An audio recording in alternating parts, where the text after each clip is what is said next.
Katie Livingstone, thanks for joining us on the Illinois channel. Good to see you. And we are going to be discussing, for the point of the viewers, what Katie was seeing and some of the sites she recorded as a multimedia journalist during this historic inaugural week in Washington, D.C. And Katie, again, thanks for joining us. Before we start, you've been in Washington for a little while now. You're not from Washington initially, but how long have you been actually in the D.C. area at this point? Sure, yes. Hi, Terry. Thanks for having me today. I came from Florida, actually, to D.C. back in September, so about 4 or 5 months. Mm-hmm. And when we look at these photos, well, we'll go ahead and get started. I'm curious though, did you happen to plan this? Like, I'm going to do a photo shoot to document this, or was this rather, I took a bunch of pictures and after the fact thought this would make a good photojournalism story? Sure.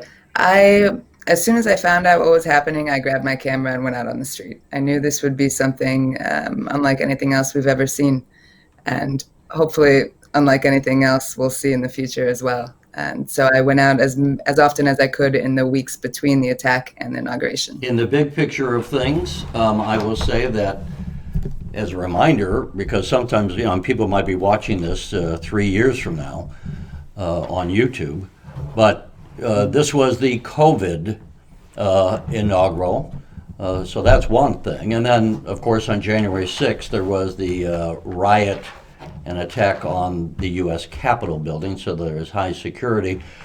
And for both of those reasons, this was an inauguration unlike any other. I've been to several myself, but typically you have the mall, as people are used to seeing on television, crowded with supporters of whoever is being sworn in.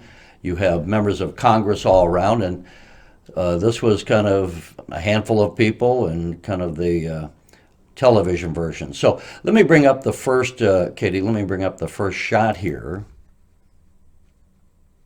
And this is, tell us what this is. Obviously, we can see the Capitol in the background. Yeah, this is the Capitol building a week after the attack and a week before the inauguration.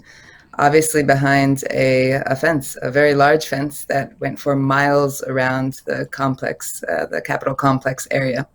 And then, as you can see, that was not the only protection barrier that security officials put in place. There are also these cement stop barriers in the streets leading up to the Capitol. And this was actually one of the closest places you could get to the building in this period. It was even harder to get, you couldn't even get this close during inauguration a week later. So a totally different scene than any other inauguration that this district has seen. It's amazing that they could put a fence up, because the Capitol ground is by itself just a number of acres. Yes. And then it looks like this extended, as we can see, maybe even a little bit more than that. And so it's amazing they could put that up as quickly as they did. Let me bring up another one. This is a night shot, and what we're seeing here obviously is Black Lives Matter and some other lingo out there. Why did you select this photo to show to us? Yeah, this photo I snapped on one of the nights, a few nights before inauguration, and there are some of the few people that were out. There really haven't been people on the street, and there still aren't, frankly. And we don't know when that's going to change. It seems like it's been a combination of people being afraid and listening to authorities when they asked people to stay home, both for COVID and security reasons.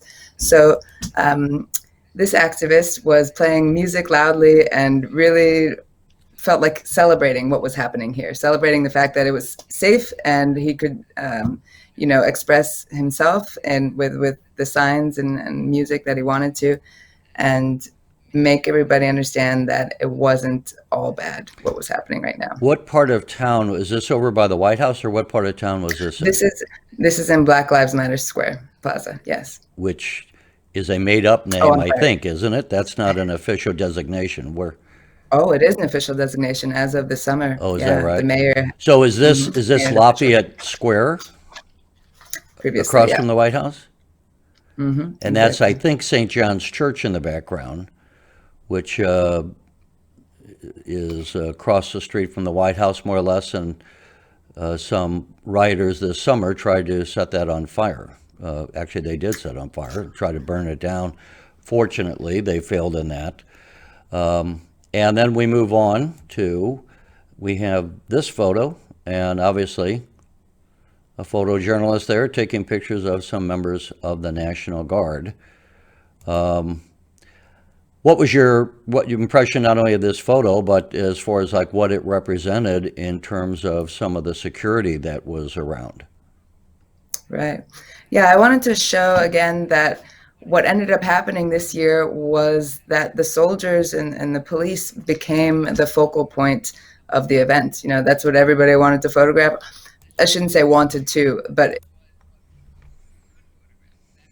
it's what we could see. You know, nobody could get near the Capitol other than the photos you just saw, and the unprecedented number of troops on the ground became an interesting point for everybody. And maybe the only thing, other than a few different events that photojournalists and bystanders could take pictures of.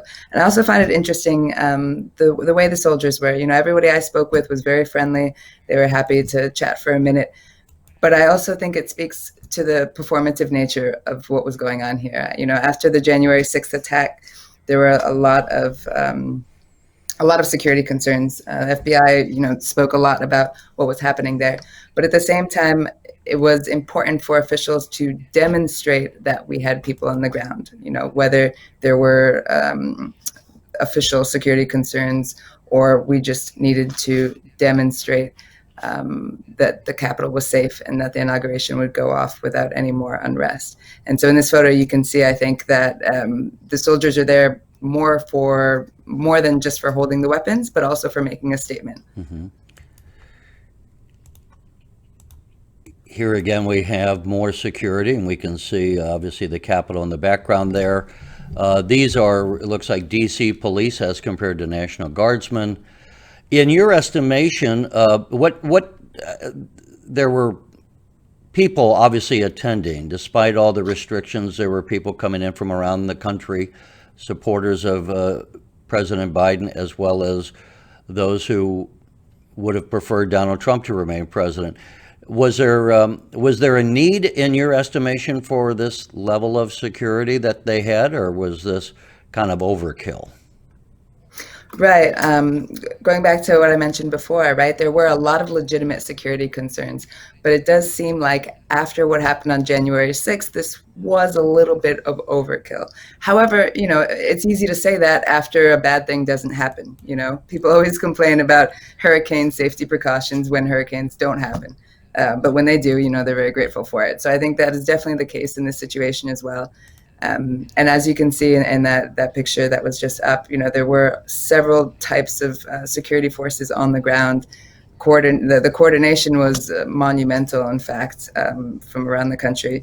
And that last picture was taken almost during the inauguration, like during the swearing in of President Biden. And everybody was, you know, ready. They're ready for something, but also not afraid, I would say. As you say, it's easy to say after the fact. I sometimes say, you know, if you go for a vacation, driving vacation, you can come back, and I suppose you could make the point that, gee, we wore a seatbelt the whole way, and that was unnecessary. Better to be safe than sorry, and to have that security. We also, as I mentioned, you have people of different persuasions, different political bent, and this next photo, I think, shows just one small example of that. It looks, I presume, maybe that is a supporter of President Trump with the flag, and then you have others who presumably are not. Did you talk to the crowd? What kind of feedback did you hear from those who were attending? Yeah. What did you talk to these Right, people? I did. I spoke with a handful of people, and again, there were not. Yes, I spoke with the woman quickly. She was there actually to pray for the new administration. She didn't say specifically whether she had voted for Biden or Trump, but just that she was there to pray for a brighter future for the country. Mm-hmm. And I thought this photo specifically was very interesting because not only does it show the diversity of the people that were there and the motives, the potential motives for them, but also again this issue of there being more journalists than just regular Americans on the ground, more soldiers than regular Americans on the ground. So it created almost this atmosphere, it's unreal, it's surreal atmosphere of what's going on. Yeah, I think that's the thing. Normally, you have this whole celebratory atmosphere in D.C. It's it's a whole new chapter in American life and American history. You have the president going down Pennsylvania Avenue, often getting out of the car. I think Jimmy Carter was the first to do that and walk for a period of time. And then you have the inaugural parade and the president and the new vice president looking at the inaugural parade, and every state sends a float. There was none of that this time. It was I felt kind of sad, I suppose, in a way. I mean, here Joe Biden, I used to be covering the Senate some 25 years ago, and I remember him getting on the floor, and I think after this long, long career, where he was first elected in November of 1972, when the Vietnam War was still going on, and Richard Nixon won re-election. That puts it in some context to think that after all these long years, Joe Biden becomes the oldest person to begin being president, and then he doesn't even get a parade and all that. So obviously, we're looking. We have one more photograph, another of showing the level of security, and these were, I would say, National Guard's people. Did you talk to them? And I presume a number of these people were there from around the U.S. I think any number of states were asked to send members of the National Guard. How did they, if you did talk to them, what was their reaction to their being there? Yeah. Well, I spoke with several soldiers, not these guys particularly because they were behind an area that was hard to get to. But the sense I got from the soldiers I did speak to was, that they were happy to be there. They were happy to do their duty to protect the Capitol and participate in the peaceful transition of power. And I really like this photo specifically because it was taken a couple hours after President Biden and Vice President Harris were sworn into office. And I believe you can see the relief on their faces. And that was what I heard talking to the troops and the police after, Biden was in the White House, after it was a done deal. You could see them relax a little bit. The helmets came off and they were able to hold them, and, everybody sort of took a breath.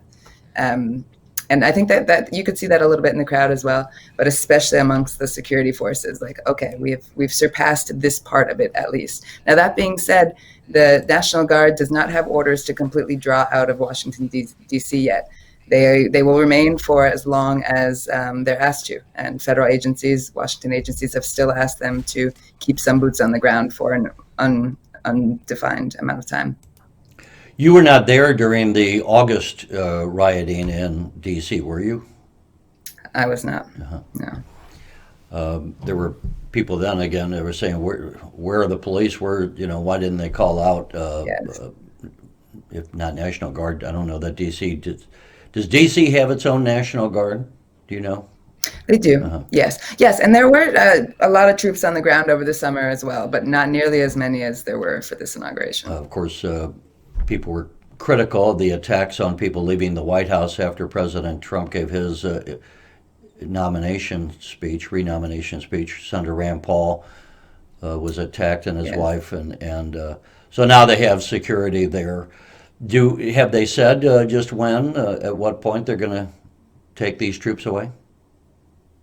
No, I actually just spoke today with a representative from the National Guard, and she told me they'll stay as long as they're requested. That's how the National Guard works, of course, right? They only go where they're specifically asked to help the local National Guard, and if they come from out of state. Mm-hmm. And so in this case, the request stands. So it sounds like until local officials are confident that there will be no more violence, we're likely to see National Guard troops on the ground.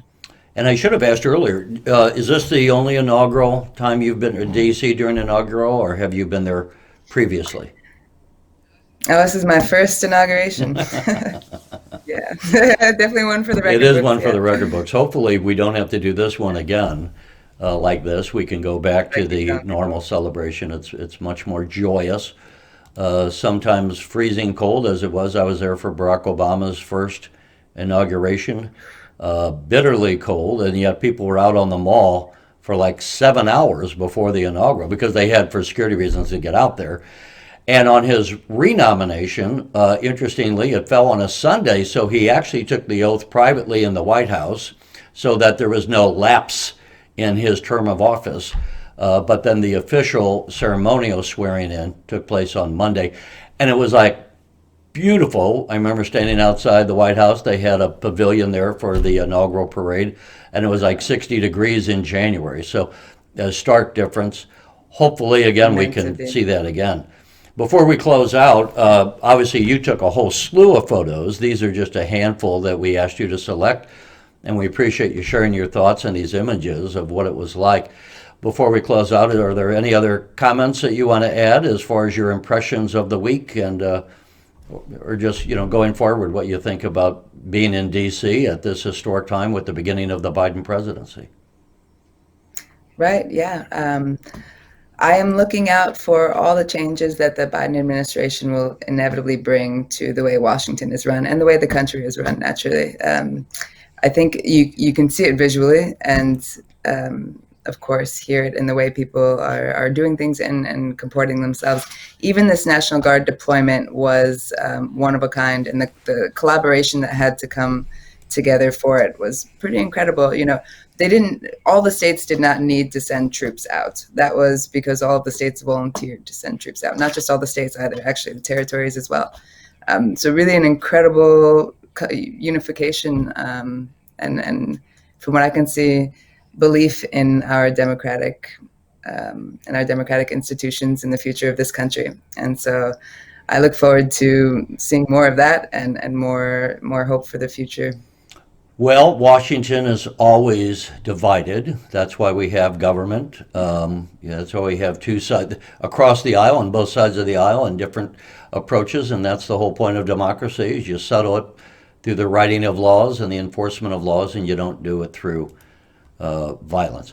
Katie Livingstone, thank you so much for joining us, sharing your photos and sharing your impressions. And we hope to talk to you again soon as we take a look at the early weeks and months of the Biden presidency. I'm sure we'll be talking again. Thanks again for joining us. Absolutely. Thanks for watching, and if you haven't already, please consider subscribing to our channel. And while you're at it, please leave us a comment. Thank you for watching.